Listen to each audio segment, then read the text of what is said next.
پرسا ریفراندومê pirseke ku rojane danûstandin ser têtekirin. Serarayî ku hemî ریفراندومê bi mafê gelê Kurd dibînin, lê têbînî ser hene.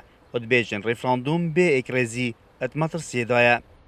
gelek roy bûçûn li ser vê çendî hene ku kanê referandum dê sergiret ser nagiret ew ji ber hindek hûkara ku hindek matirsiyal defendekahayê ji ber wê osteabûrî wê evrokî herêm tê radbûr û ev qeyrana eva herêmê ketî û ev duberekiya navmala Kurdî ku wekî vê gavê em bînin ev partilayanê siyasî heta vê gavê ji mixabinî ve yanî negiheştine çû encama ku encamê dibaş. اف يعني جيك دير كفتنا نجتماعي ان اف جيك دير كفتنا لانا اوان قيران تاني دافيد كردستان تداد جيتن اش ندانا موچي وش قيرانا ابوري گمان تو دینه کارتکرنه که مازن دل ریفراندوم کرد. بدیت نامن ریفراندوم وی وان کودان در نوع اتکرنه. یعنی ایلا افلان سیاسی اکیماسی بود دب کتن.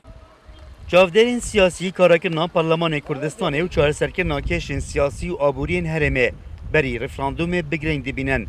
Bi hindê ku ریفراندوم bi serkeftiyan derbas bibet te.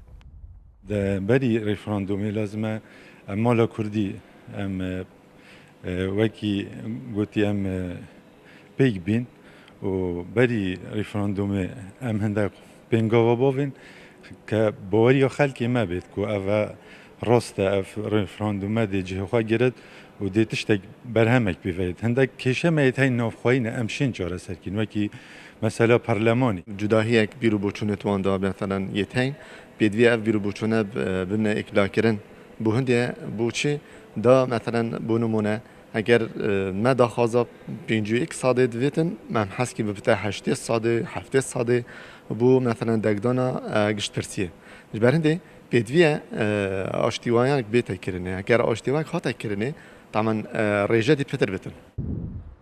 Biryara Herêkeftî 25 mehane ریفراندوما Herêma Kurdistanê bêtekirin. Serarayî destnîşankirina demê ریفراندومê lêştayek dengîl ser vê pirsanetewî nehatiye kirin û çavderên siyasî jî dixwazin lez di karakirina Parlemanê Kurdistan da bêtekirin. Bi hindê ev pirsa rayrevê xwe yasayî bibîntin û êkdengiyê bi xwe bibîntin.